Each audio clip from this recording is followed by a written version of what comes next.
তেন্তে এই মুহূর্ততেই এই হত্যবৎ রাজাকে নিজের দন্তরে শিরাশিরি করি নিখণ্ডিত করা।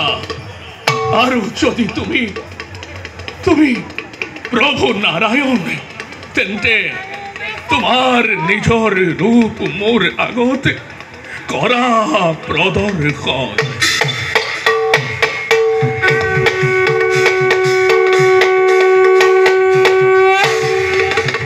হে রাজা, হে মহাজ্ঞানী রাজা সত্যব্রত, তোমাক আমি আকৌ পরীক্ষা করিব।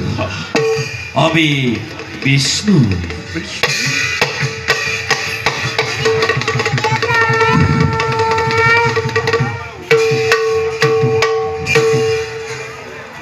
হে প্রভু, মোর হতহস্য প্রণিপাতে করিব গ্রহণ। কক প্রভু, কিয় এনেদরে দেখা দিলে এই সত্যব্রতর শরৎ?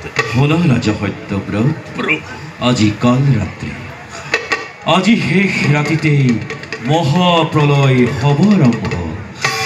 সাগৰৰ পানীয়ে গোটেই পৃথিৱী ডুবাই পেলাব।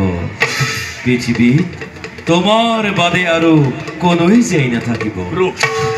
হয়দৈত্যকে লক্ষ্মীয়ে স্বজন কৰি আমাৰ সৃষ্টি নষ্ট কৰিব বিচাৰিছে। সি ইতিমধ্যেই চাৰিবেদ হৰণ কৰি আনিছে। মহাপ্ৰলয়ৰ সময়ত সি পানীত ডুব মাৰি থাকিব। তাক তাৰ একেই আকৃতিৰ প্ৰাণীয়েহে বধ কৰিব পাৰিব।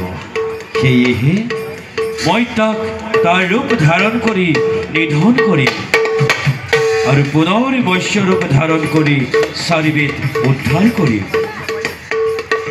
হে প্ৰভু, সেই সময়তে এই অভাজনে কি কাৰ্য কৰিব সমাপন?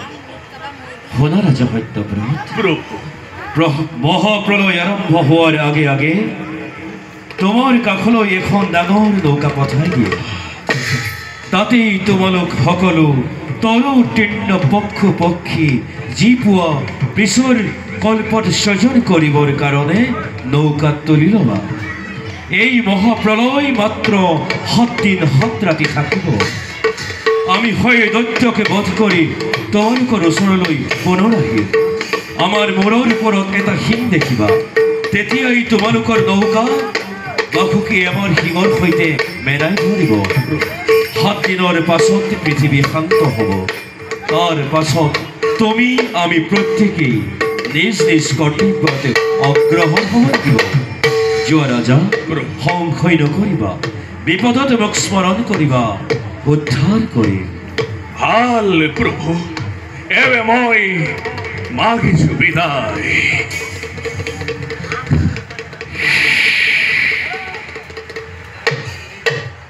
যাও, মই হয়গ্ৰীৱ ৰূপ ধাৰণ কৰি হয়দৈত্যকে বধ কৰি পুনৰ এই মৎস্য ৰূপেৰে চাৰিবেদ উদ্ধাৰ কৰিম।